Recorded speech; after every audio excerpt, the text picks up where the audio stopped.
rujukannya 1 atm. 1 atm itu kalau air mendidihnya di 100 derajat Celcius. Ya kan?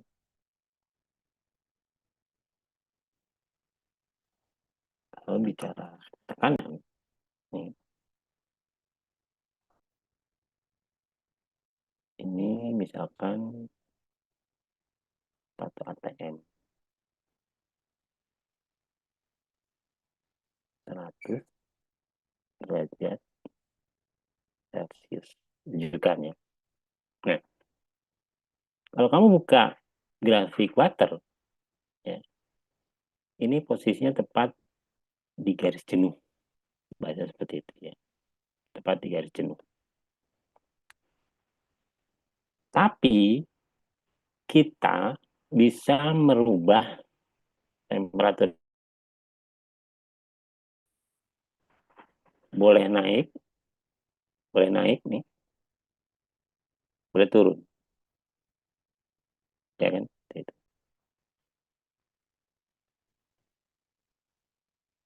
Tentunya ada konsekuensinya kan. Ini lebih kecil, ya.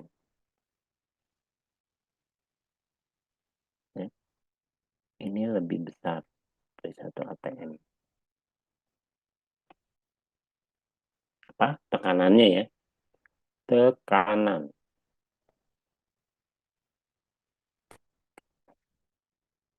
Oke. Pak, saya bikin uap yang tekanannya 1 atm bisa di bawah 1 atm, di bawah 1 atm, lebih kecil. Ya. Bisa, silakan. Turun, misalkan 0,9 atm. Akibatnya apa? Temperaturnya di bawah 100 derajat Celcius. Ya kan? Mendidih nih di sini. Bisa mendidih di 90, mungkin 98 ya. Kalau yang ini di atas 100 derajat Celcius. Terus 40, terus 20 ya. Bisa di atas 1 atm. Akibatnya apa? Seperti minggu kemarin saya jelaskan. Tekanan di bawah 1 atm, tekanan di bawah 1 atm ini tidak menghasilkan tekanan potensial yang ideal. Ya. Tidak menghasilkan tekanan potensial uap itu. Artinya kalau uap tersebut digunakan untuk memutar turbin, tidak akan menimbulkan gaya putar. Ya, gaya dorong bilah turbin nggak bisa. Yang di bawah. Uapnya buat apa ya? Mungkin buat apa? Painting tadi ya, pengecatan dan lain sebagainya, lebih paham orang-orang industri ya. Bisa untuk gula mungkin ya. Pabrik gula juga pakai uap. Kemudian juga bisa untuk humidifier. Humidifier itu menambah kelembaban di satu ruangan. Ya, RH-nya ditambah, dikondisikan, bisa. Ya. Intinya kalau kita bahas energi, uap di bawah 1 atm itu tidak terjadi energi potensial uapnya. Itu konsepnya intinya. Keuntungannya apa? Keuntungannya bahan bakar yang digunakan tidak terlalu banyak. Ya, karena dia di bawah 100 sudah mendidih airnya. Sudah mulai menguap lah, gitu. Keuntungannya. Jadi BBM-nya baik misalkan pakai apa padat batu bara, ya, BBM padat batu bara, dan cair itu solar seperti itu, ya, dan lain sebagainya. Arahnya adalah biaya pembuatan uap relatif murah, ya. Biaya pembuatan uap relatif murah. Itu untung dan ruginya. Saya kamu bisa menjelaskan kan nanti.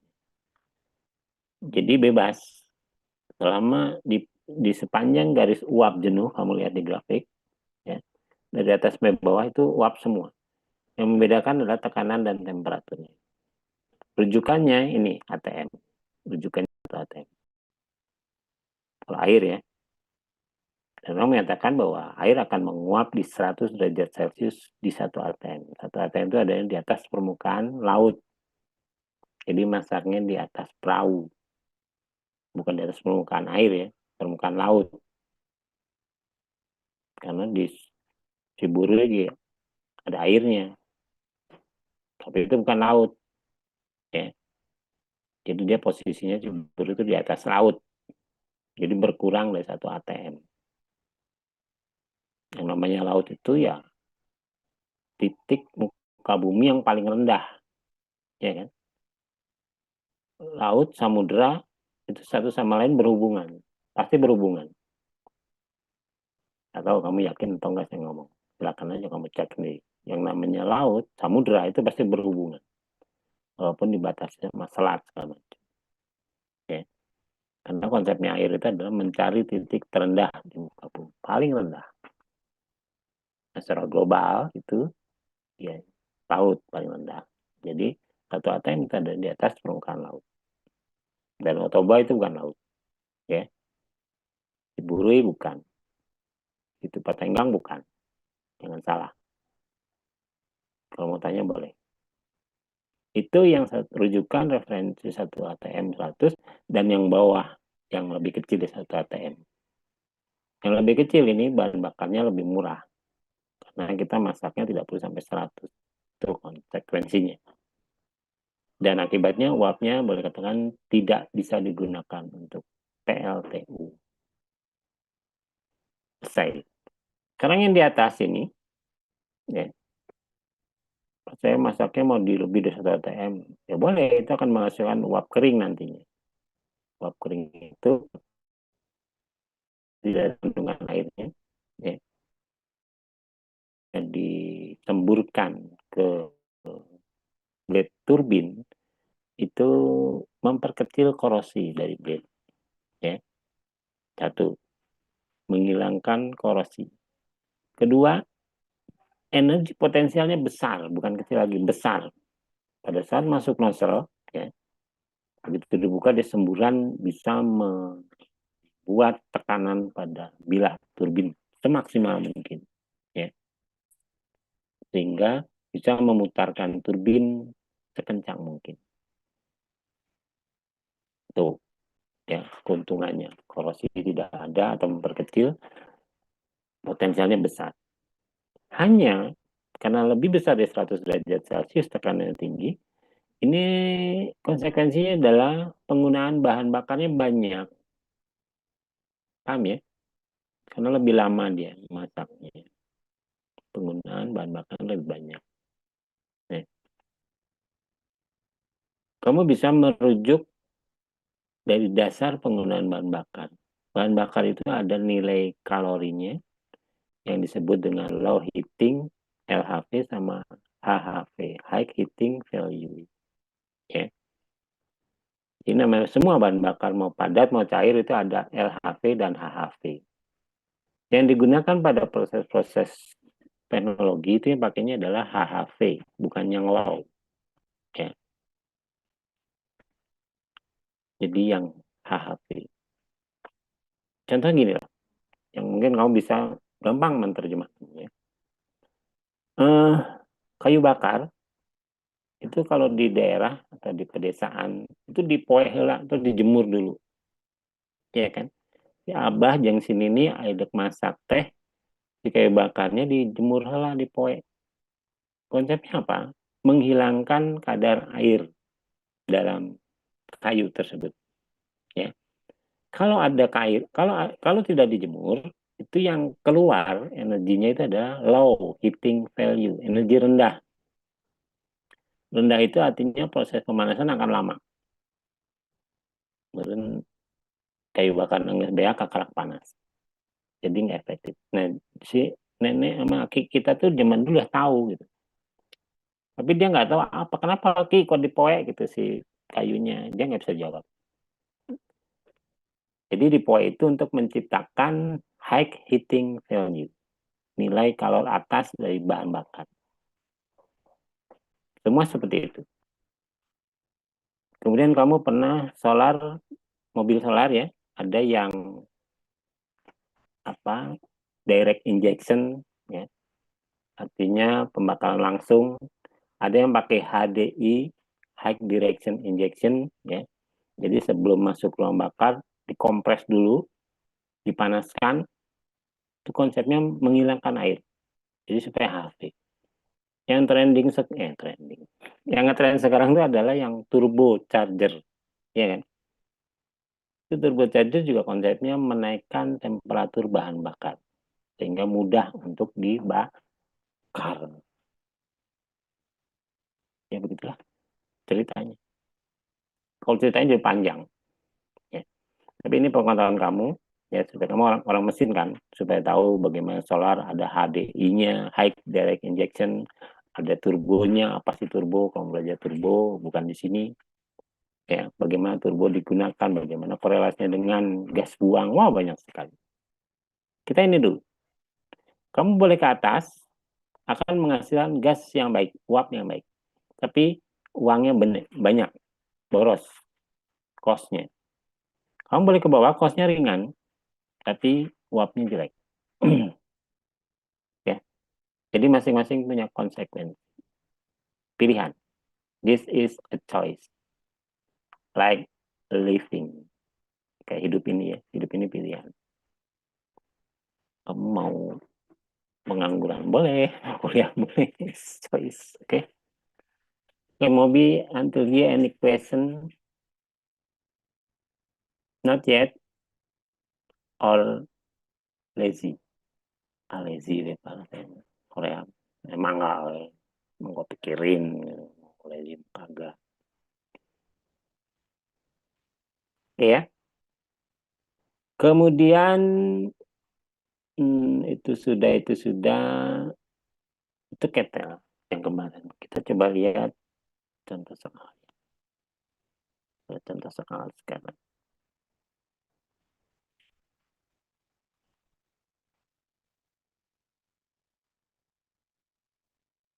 Boleh ya kalau ada yang mau komentar, silahkan apapun lah. Tadi pertama saya mau buka dengan bagaimana biaya gitu kan ya. Mudah-mudahan paham lah.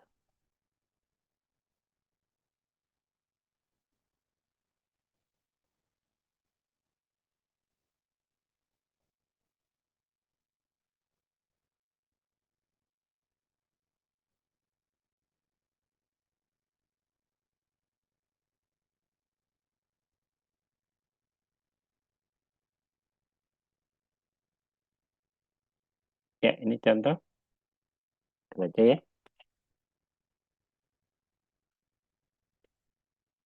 Air dipanaskan oleh ketel atau boiler. Apa fluida kerjanya? Air. Ya. Jadi konversi bicaranya begitu. Apa fluida kerjanya? Air. Ya. Apa fluida kerjanya dari mesin pendingin? Satrio? Pak Satrio? Fluida kerja dari mesin pendingin atau kulkas? Oh, ke KWC. Rangga Esa? Putra? Kalau ditanya apa fluida kerja dari kulkas, mesin pendingin, apa fluida kerjanya? Ya, apa? Kok nggak keluar suaramu? Ini volume saya udah 110 nih. Tahu? Tak? Benda kerja pada kulkas, Pak. Fluida kerja, fluida. Fluida kerja pada kulkas. Atau mesin pendingin, apa? Pneumatik, Pak. Apa itu pneumatik? Kita nggak pernah bicara pneumatik, iya kan? Oh iya Ah, Pak. ya, Farhan Hamdani, Farhan Hamdani, Afan Maulana,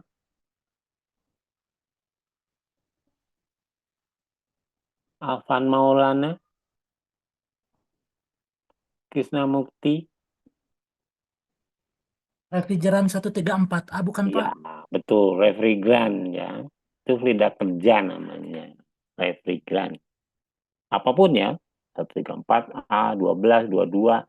Tapi konteksnya kamu bisa bicara freon, Pak. Nah, gitu. Nanti tanya lebih lanjut, freonnya apa? R134A, 12, 22, and so on, and so on. Itu namanya lidah kerja. Paham? Ya. Mungkin saya keluar sedikit. Dandi, ada Dandi, Ya Lutfika. Pak. Ya, Dandi. Siap, saya tanya nih Dandi, open mic. Kamu tahu Frida kerjanya dari mobil? Ya, ya mobil lah. Mesin mobil apa Frida kerjain dan Udah kerjanya apa? Mesin itu pakai apa bisa bunyi? Hah? pakai bahan bakar Pak. Iya, bahan bakarnya apa? Lebih spesifik dong, ya bahan bakar. Bahan bakarnya apa dan? Kamu tiap hari naik motor nggak ngerti? Oh iya bensin Pak, bahan Nah, bakar. begitu. Iya Pak. That's good. Cerdas ya. Itu namanya Frida kerjanya dari motor bakar, mau motor, mau mobil, bensin. Di sini saya mengatakan dalam contoh soal ini, ya, dikatakan air nih. Berarti ketel uap ini, kalau orang konversi bilang, fluida kerja yang di dalam ketel atau boiler ini itu adalah air. Ya, bahasanya begitu. Fluida kerja. Hah, nggak ada kerjaan. Ya, nggak tahu saya juga nggak ada kerjaan. Orang, ya istilahnya biar cocok pisan yang konversi gitu. Maksudnya yang termodinamika.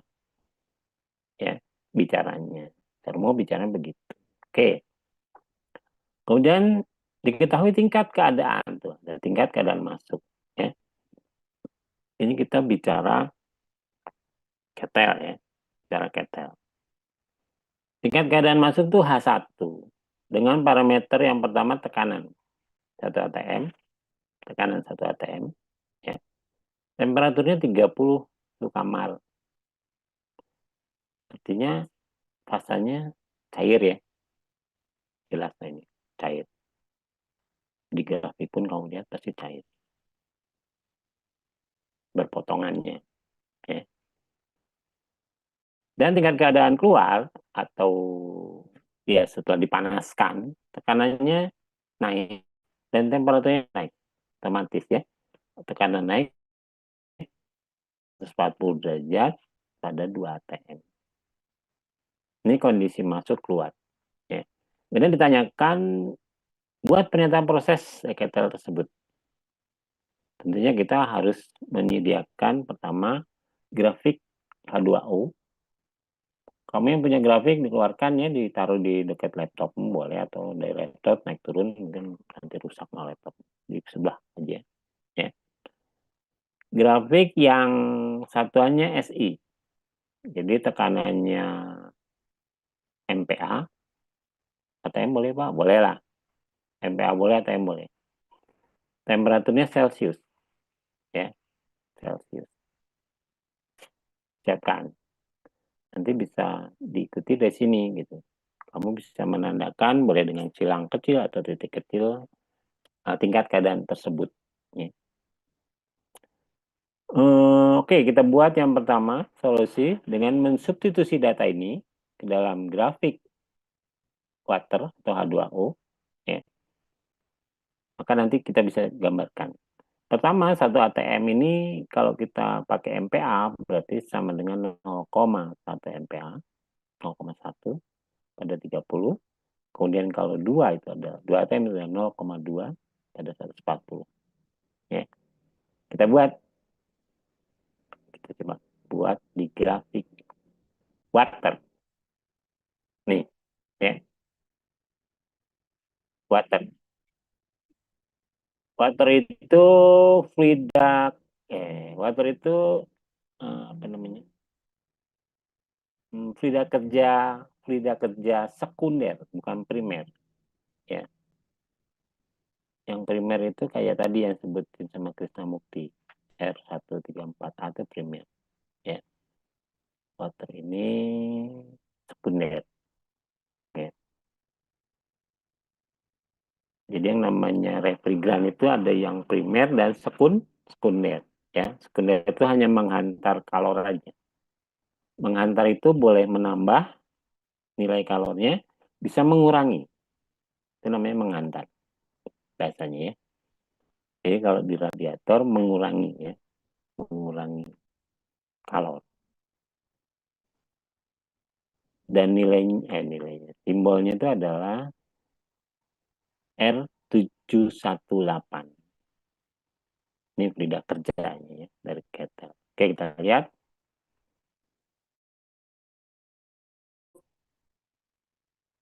pressure-nya di megapascal, ini satuannya pressure, entalpinya di kilojoule kilogram, temperaturnya Celcius nih. Ya. Dan ya begitu saja, cara membacanya tidak berbeda, baik pada R134 dan lain sebagainya dan lain sebagainya. Kebetulan kita membahas kettle atau boiler yang fluida kerjanya H2O atau water. Masuk di sini 0,1 MPa, temperaturnya 30. Jadi setelah 20 tengah ini 60 nih. 60 kelihatan kan? Di sini 60 tuh di sini di garis uap jenuhnya. Bukan uap jenuh, cair jenuh ya. Biasanya cair jenuh. Sebelah sini uap jenuh. Ini uap. Ini 60 ke atasnya. Ini 20 di sini. Jadi gapnya antara sini sama sini. Ya, saya tulis ya. Bentar.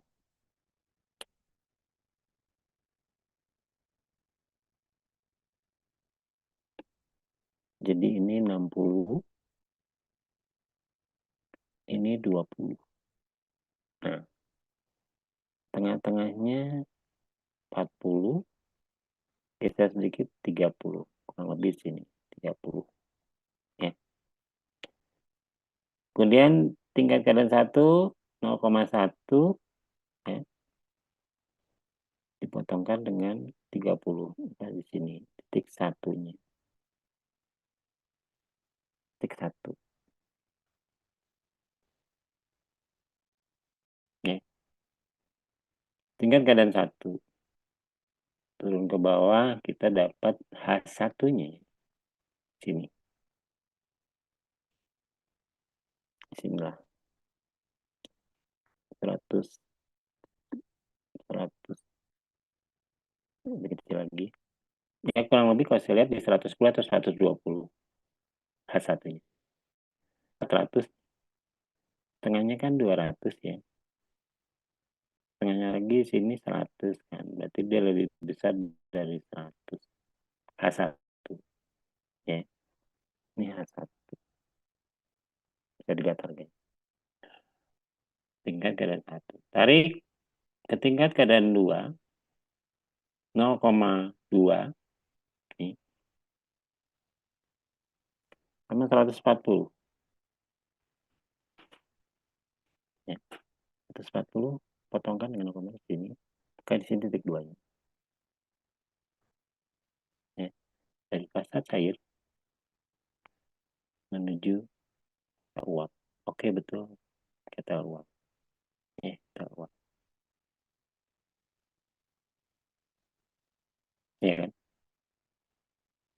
Nggak usah tanya kamu mengenai Pak bagaimana entropinya, udah jelas lah kalau namanya ketel itu bergerak pasti ke sana, itu pasti entropinya positif. Ini di 7,2 nih, ya. Di sini 0,05 kalau lebih di atas 0,4. Ya. Kalau lihat garis seperti ini namanya sudah entropinya pasti positif, bekerja itu namanya. Ya. Tapi kalau ketelnya nggak bekerja seperti apa Pak? Nggak ada garisnya kalau ketel nggak bekerja, dia titiknya di sini nih. Diam aja titik. Itu namanya tidak bekerja. Jadi jarang ditanyakan kettle bekerja atau tidak, cek jarang. Kalau sudah berbentuk garis ini ya pasti bekerja karena positifnya jauh pisan gitu ya. Iya kan? Jauh pisan nih perubahan S-nya. Dari 0,5 sampai 7,2 di dia. Paham nggak? Paham ya? Jadi jarang ditanyakan. Ya. Jadi garis satu kedua ini namanya pernyataan proses dari data yang ditanyakan tadi, yang kamu gambarkan di water, ya. Dapatlah di sini A2-nya. A2-nya turun, turun, turun, turun. Di sebelah sedikit panah ya, geser. Kurang lebih di 2700-nya A2. Nah, seperti itu. Karena ini garisnya melengkung, jadi panah ini lebih keluar. Makin ke bawah makin melengkung. Sedangkan entalpi itu lurus.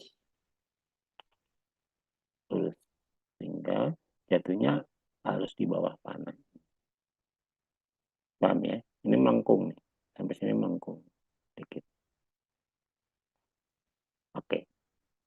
H1 dapat, H2 dapat. Seperti biasa lah. Ini mah sama yang sudah-sudah kamu sampai UTS. Nggak ada perubahan. Itu pernyataan prosesnya dari soal yang ditanya. Lalu yang B-nya, setelah kita dapat data dari grafik atau data sekunder, ini namanya data sekunder setelah data primer yang tadi di substitusi.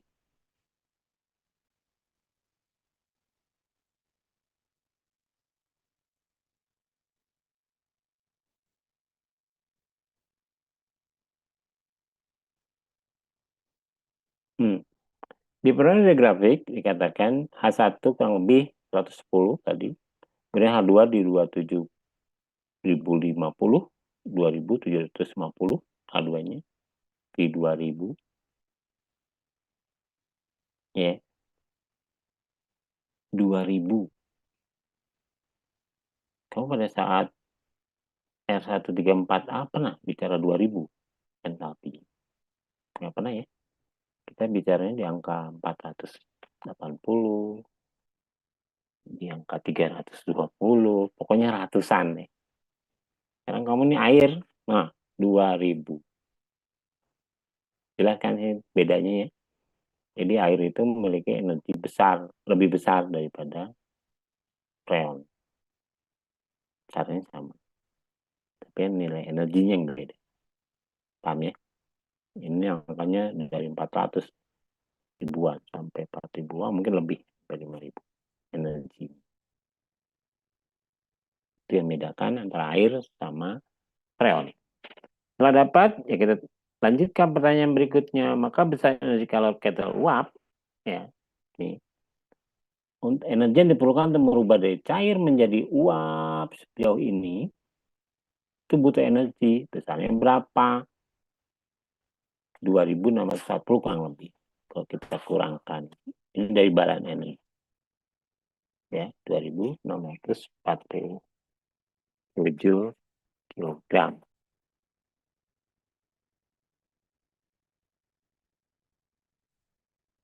Ini kita membahas energinya.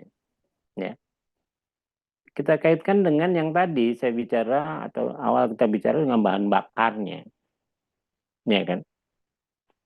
Manakala kita sudah belajar yang namanya low heating value dan high heating value, kita akan bisa menemui nanti untuk mengeluarkan energi sebesar 2.600 itu bahan bakar batu baranya butuh berapa kilo supaya tidak mubazir.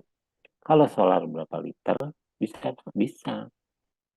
Tapi tidak semudah yang kita bayangkan ya, ada proses selanjutnya. Tapi data yang dibutuhkan adalah berapa nilai kalor atas solar. Harus diketahui dulu itu. Berapa high heating value dari batu bara. Nanti tinggal dikalikan berapa kilo menghasilkan ini. Gitu. Ya. Artinya MKE itu hanya mensupport berapa sih besar energi gitu saja. Untuk mengetahui cost biaya, lanjutkan silakan dengan mata kuliah yang bersentuhan dengan bahan bakar. Ya, biasanya dulu ada pilihan juga mata kuliah kettle dan atau mesin-mesin thermal, mesin-mesin thermal. Mungkin kalau ada ya bisa dilanjutkan, ya. Sehingga kamu nanti pada saat di luar bisa memutuskan setelah kamu hitung berapa entalpi keluar dan masuknya di kettle. Jadi kamu bisa mengestimasi, oh dibutuhkan energi sekian nih untuk menguapkan air sekian kilogram berarti. Ya, jadi mengestimasi bahan bakarnya apa? Batu bara. Kamu cek berapa nilai high heatingnya. Nanti dikalikan aja. Ya, seperti sekian kilo keluar. Begitu kan? Artinya kamu orang mesin yang memutuskan ini. Orang teknik mesin. Kamu akan memegang nanti kalau diterima di PLTU, ya. PLTU ini ya harusnya sudah tidak ada. Harusnya sudah tidak ada. Tapi masih digunakan. Ya. Kenapa harusnya tidak ada? Ya karena masih menyumbang panas bumi ya. Polusinya besar. Ya. Ya nantilah kita bicara PLTU pada saat MKI 2. Ini baru PTL saja. Oke, seperti itu. Ada yang mau ditanyakan terkait contoh soal? Nggak ada yang beda, apa? Nggak ada beda kan? Biasa aja sama. Iya, sama. Nah, sekarang kita bandingkan. Kamu pernah, bukan pernah, telah bicara yang namanya apa ini? Evaporator. Iya kan? Buka catatannya. Evaporator. Indra Safa Al-Fazi. Indra 82. Ada? Ada, Pak. Indra, apa definisi evaporator?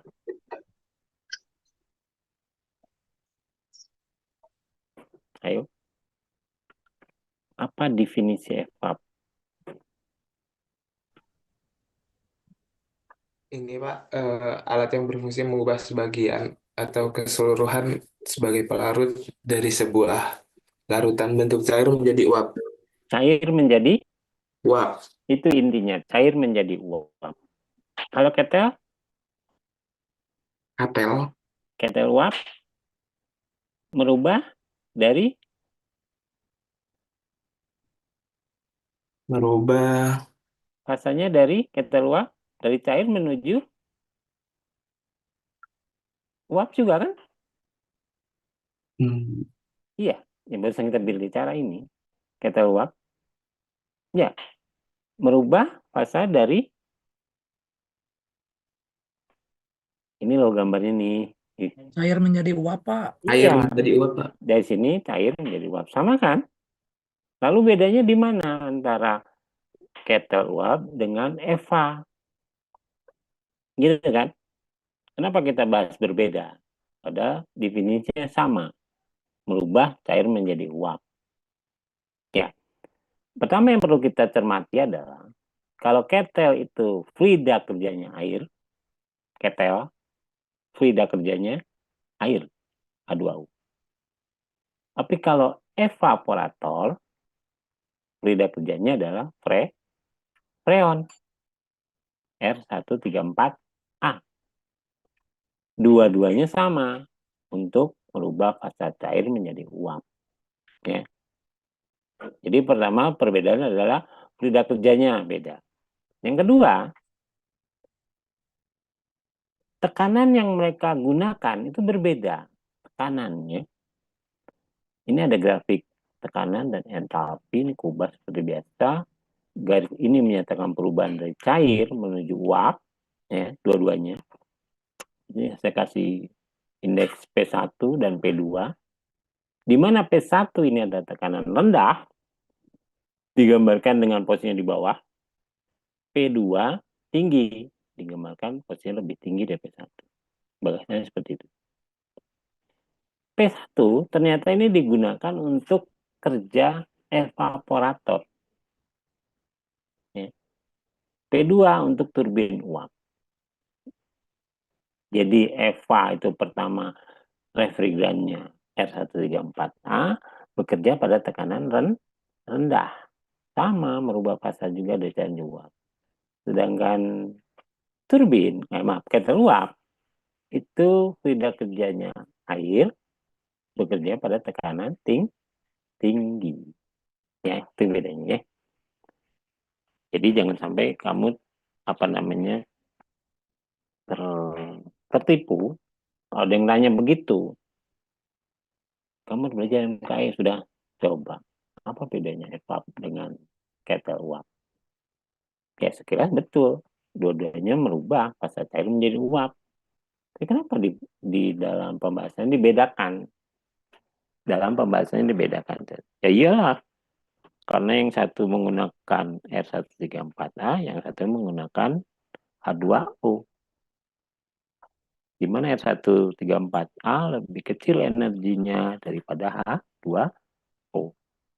Jadi EVA itu dikerjakan pada tekanan rendah, bekerjanya kettle tekanan tinggi.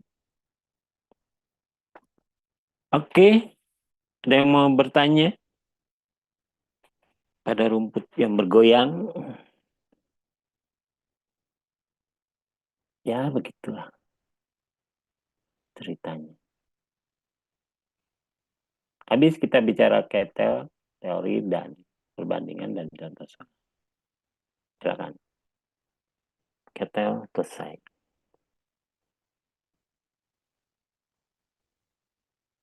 Sekarang kita lanjutkan ke alat thermal selanjutnya, yaitu turbin uap.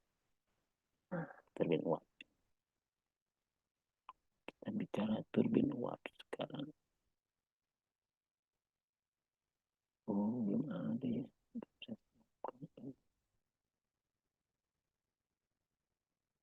Bentar. Saya tutup ini teh.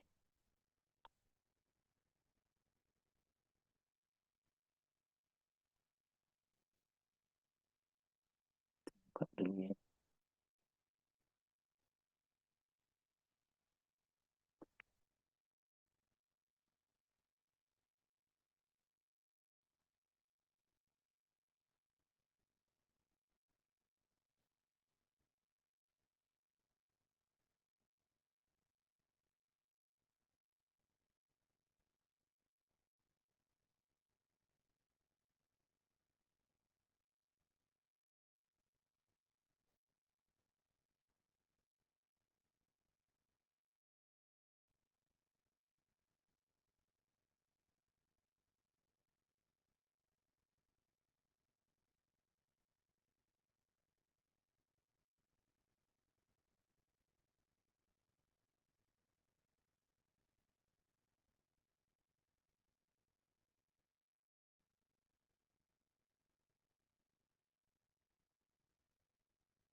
Ini baik.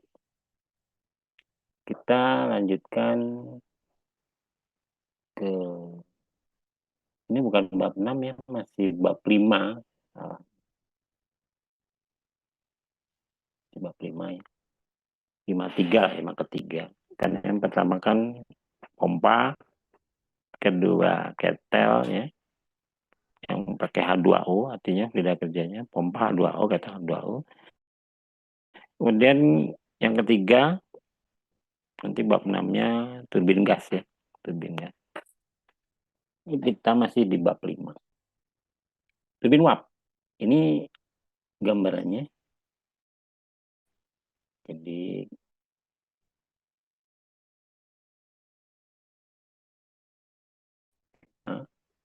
awal cerita turbin uap itu menggunakan, ya entah tahun berapa saya nggak ngerti. Pokoknya siklusnya, siklus awalnya itu siklus terbuka. Ya. Terbuka itu artinya ngambilnya pertama dari alam, dibuang terakhirnya di alam juga. Terus ya gitu. Ya. Menggunakan airnya biasa. Air biasa tuh kamu boleh boleh asumsikan air sumur Pak atau air sungai ya terserah lah. Ya. Awalnya air ya biasa H2O. Ya. Siklusnya terbuka. Jadi diambil pakai pompa ke boiler, kemudian turbin uap dibuang. Nah, ini ternyata efisiensinya nggak bagus, ya, kecil. Kembangkan menggunakan airnya atau uapnya itu dari proses destilasi. Destilasi itu sebelum masuk boiler diambil air dari proses penguapan. Menguap itu kan bisa ditangkap dengan katakanlah semacam kaca atau apa gitu ya, fiber, hingga nempel nanti di fibernya. Penyulingan ya, jadi penyulingan tahu kan ya? Penyulingan tuh menghasilkan air juga nantinya, uap air, tapi mengurangi kadar Fe, kadar besinya dikurangi. Tapi kalau air itu Fe-nya masih besar, air biasa sumur atau sungai. Ya. Ini mengurangi kadar Fe, arahnya adalah mengurangi efek korosi pada blade atau sudut turbin. Kalau air ini itu sudut turbinnya cepat korosi, kalau air biasa. Ya.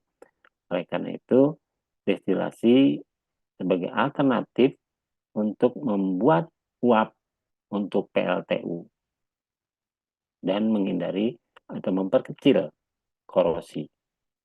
Ya. Oleh karena itu, di dalam proses selanjutnya destilasi ini, itu siklusnya tidak terbuka lagi seperti air dari alam ke alam. Enggak. Ya. Destilasi itu siklusnya tertutup. Jadi, air yang tadi prosesnya destilasi, proses destilasi ini mahal ya. Mahal. Itu mahal. Oleh karena itu tidak dibuang ke alam. Jadi disirkulasikan, diputar. Ya. Setelah dari turbin, karena panas, dia dilewatkan lagi ke kondensor. Kamu tahu fungsi kondensor kan? Membuang panas di turbin. Dan begitu seterusnya. Oleh karena itu, di sini siklusnya tertutup. Ya. Dan ternyata tertutup itu efisiensinya tinggi. Kalau tadi efisiensinya rendah, terbuka. Nah, rendah, karena tekanannya tidak bisa lebih dari 1 atm. Karena berhubungan dengan lingkungan. Kayak terbuka. Kalau ini tertutup, jadi tekanannya bisa di atas 1 atm. Paham ya? Sehingga pada saat di atas 1 atm, temperaturnya naik juga otomatis dong. Betul. Pada saat temperatur tekanan naik, maka efisiensinya akan meningkat. Jadi ini yang digunakan sekarang sampai saat ini. Siklusnya tertutup. Ya, awalnya terbuka. Oke. Itu mah nantilah di mesin konversi 2. Sekarang kita lihat turbinnya sendiri. Itu gambarnya seperti ini. Ada poros dihubungkan ke generator listrik. Tahu lah. Putar menghasilkan listrik pada jala-jala listriknya. Call it wire. Gitu.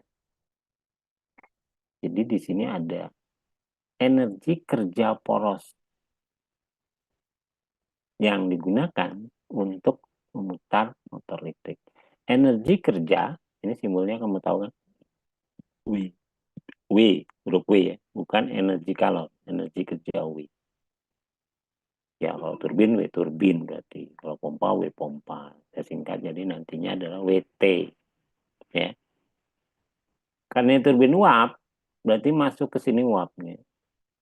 Ya. Menabrak sudu atau bilah turbin. Kalau ini terlihat, ini hanya ilustrasi saja.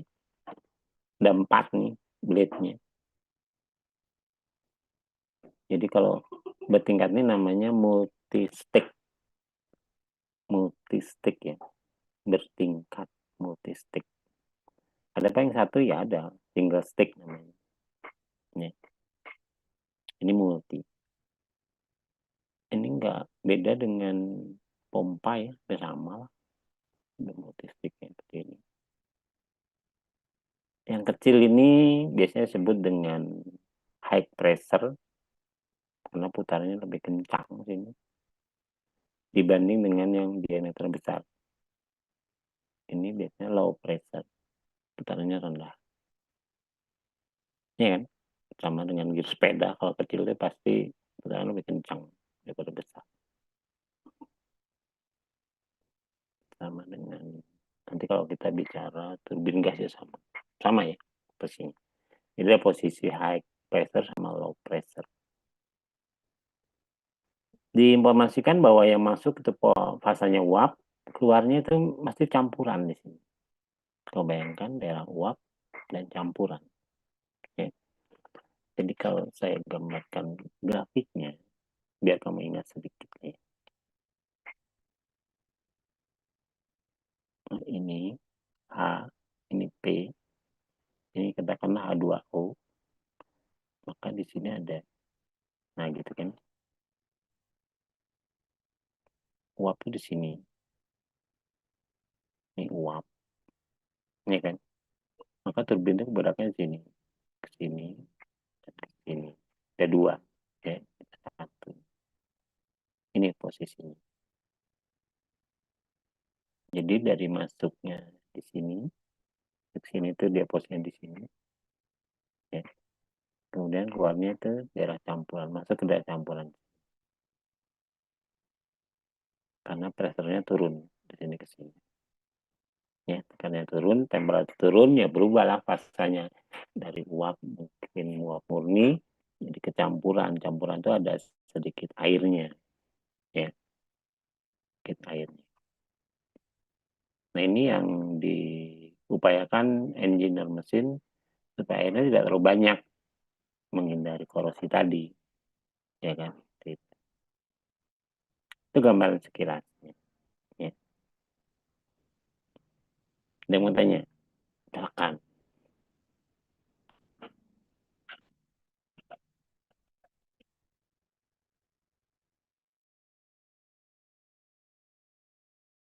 Seperti ini, turbin uap seperti ini, ya.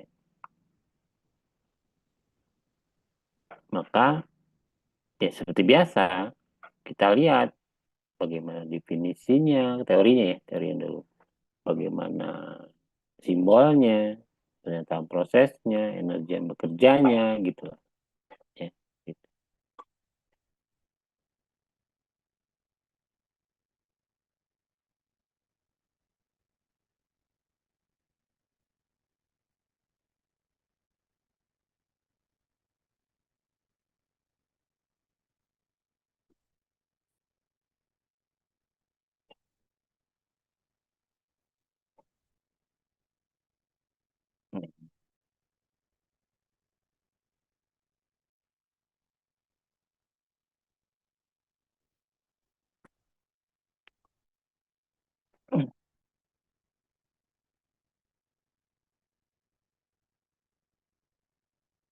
Ya,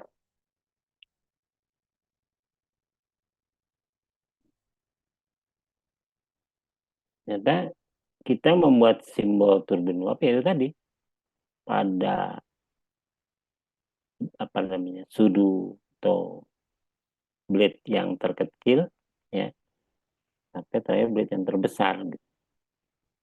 Jadi kerucutnya seperti ini. Masuknya pada bidang yang kecil, keluarnya bidang yang besar. Dengan menghasilkan energi kerja pada poros tadi, WT. Dan ini kalau kamu perhatikan baik-baik, ini adalah kebalikan dari kompresor kan? Ya, kalau kompresor dari sini masuknya, keluarnya dari sini.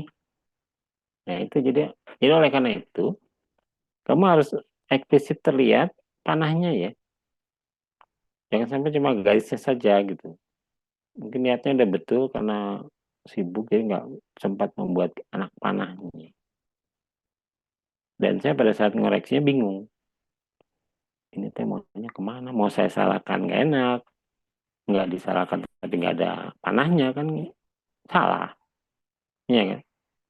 Kita nggak pikirkan. Kalau masuknya dari sini, keluarnya dari sini kan jadi kompresor. Jadi jangan salah. Ya.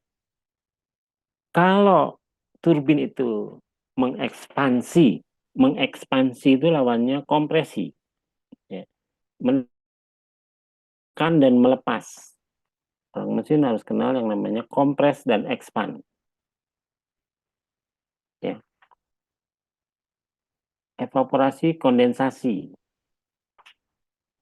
Kali ini kita bicara kompres dan expand. Kalau turbin itu mengekspand. Jadi gambarnya seperti ini, masuk kecil, keluar besar. Nah, ya. Dengan menghasilkan energi kerja pada poros memutar generator. Ini sudah saya keraskan ya di sini supaya kamu tidak salah nanti. Maunya membuat kompres, tapi simbolnya ini. Wah, malu atuh. Yang ditanya bukan kamu, siapa yang ngajarnya nantinya. Ya, coba gambarkan kompresor keluarnya begini. Kamu jangan minta lulus kalau begini.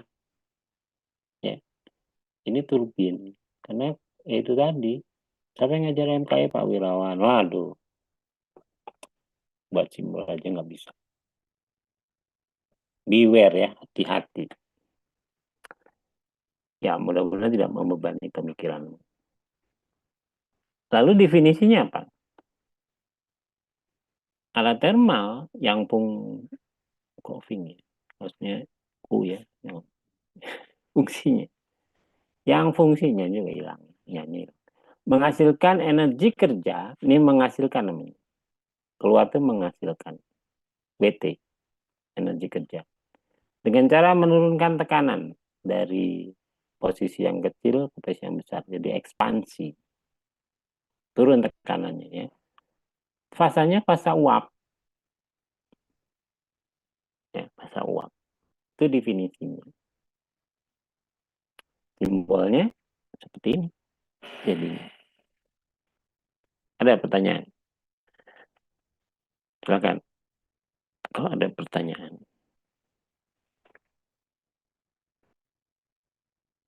Ya, gampang. Definisi, simbol. Setelah simbol, kita manfaatkan simbol ini untuk melihat balan energinya. Seperti apa. Nah, ya. Sigma energi sama dengan 0. Jumlah energi, sigma kan jumlah ya. Itu ternyata H1 dikurang WT. Kenapa kurang? Karena WT-nya keluar. Dikurang H2. Kenapa H2-nya minus? Karena keluar. Ya. Dari balan ini, kamu bisa mencari, misalkan ditanyakan. Pertama, saya mau lihat H1-nya Pak berapa, misalkan H1 nggak diketahui. H1 bisa kamu cari dengan mesin. Sama dengan PT-nya pindah ke sana. Dari negatif jadi positif. WT, ya. Ini juga negatif, pindah ke sini jadi positif. Plus H2. Itu H1. Ya. Satu persamaan itu biasanya satu yang tidak diketahui, tidak dua. Ya. Satu persamaan dua yang diketahui ya jawabnya 0. Nggak ngerti. Oke, ya. Dari sini juga bisa kamu mengetahui berapa energi kerja yang dihasilkan. PT-nya sendiri. Ya. Itu sama dengan H1 dikurang H2. Ya kan? Dikurang H2.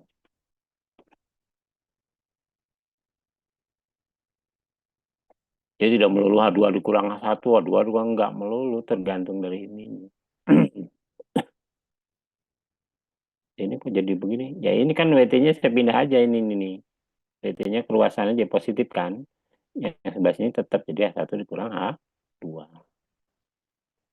Yang saya pindah WT-nya boleh lah. Jadi kalau sebut H1 kurang H2 sama dengan WT sama juga ini kan. Jadi jangan ideal. Itu balan. Lalu pernyataan prosesnya seperti apa? Atau balannya ada yang mau silakan. Saya gampang.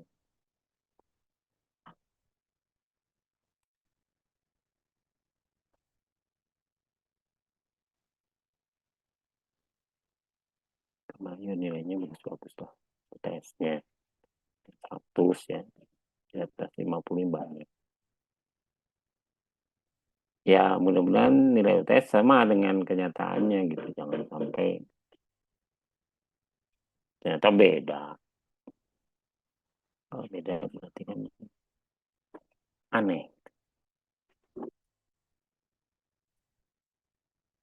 Ya, pernyataan proses dari turbin seperti ini. Uap, mana turbin uap, ini uap. Ada yang 1 ke 2S, ideal. Ada yang 1 ke 2, aktual. Ya, jadi di sini pun berlaku hukum termo 2. Nih lihat. Hukum yang digunakan ya. Tuh. Walaupun panahnya ke bawah, panahnya nih. Kalau kan pompa di sini, panahnya ke atas. Ini panahnya ke bawah, tetap dia bergesernya ke kanan. Bergeser kanan itu artinya positif. Cek lagi di grafik. Ya. Berulang kali saya sebutkan, kalau bergesernya ke kanan itu namanya positif. Manakala positif, itu digunakan hukum termo 2 yang dipakai. Nah, ini panahnya ke bawah. Oke. Ini H1-nya. Bisa tarik ini lurus. Misalkan ini H1, energi satunya. Ini energi 2-nya. Energi 2. Ini 1 ya. Nah, nanti aku masih. Di sini H1, titik 1, kamu tarik lurus ke bawah. Ini H2. Itu turbin uap dari turbinnya seperti apa, kemudian definisinya apa, kemudian simbol hati-hati, jangan keliru dengan kompres.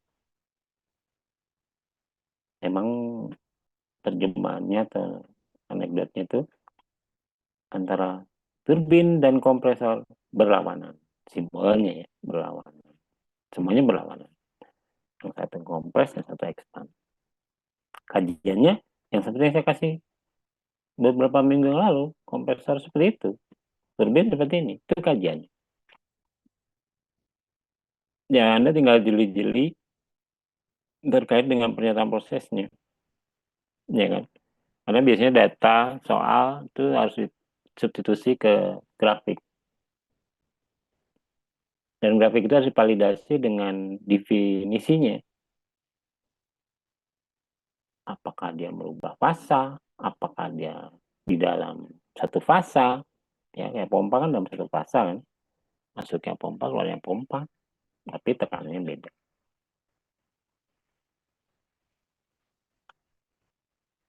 Oke, saya nggak tahu nih informasi tugas 3 minggu kemarin. Tolong satu orang open mic. Tugas 3-nya dikumpulkannya siapa? Di Pamaksum, Pak. Pak Maksum hari ini Krisna ya? Hari ini atau kapan? Ada yang kemarin, ada yang barusan ya, Pak. Oh iya, nggak apa-apa. Artinya kemarin boleh, udah selesai boleh. Artinya hari ini terakhir sampai jam 12 ya? Ya, Pak. Ya, betul. Ya, oke. Oke, terima kasih ya untuk informasinya. saya poho, ambil tugas orang poho. Nanti saya ambil kapannya. Libur, Kamis libur. Ya secepatnya saya ambil lah nanti ya. Itu tugas 3. Tugas kamu sebelum UAS satu lagi yaitu tugas 4 ya. Jadi 4 tugas tambah UTS dan UAS. 4 tugas artinya totalnya 20%. Jadi masing-masing tugas nilainya 5%. Itu saya informasikan ya. Tugas yang belum bisa disampaikan sampai dengan UAS nanti dikumpulkan pada lembar jawaban. Tentunya nilainya berkurang. Ya. Baik, saya rasa hari ini cukup sekian. Kita lanjutkan di minggu depan yang lebih seru lagi Baik, dengan Pak. materi yang lain. Terima kasih. Assalamualaikum warahmatullahi wabarakatuh. Absen, Pak. Waalaikumsalam Oh ya, warahmatullahi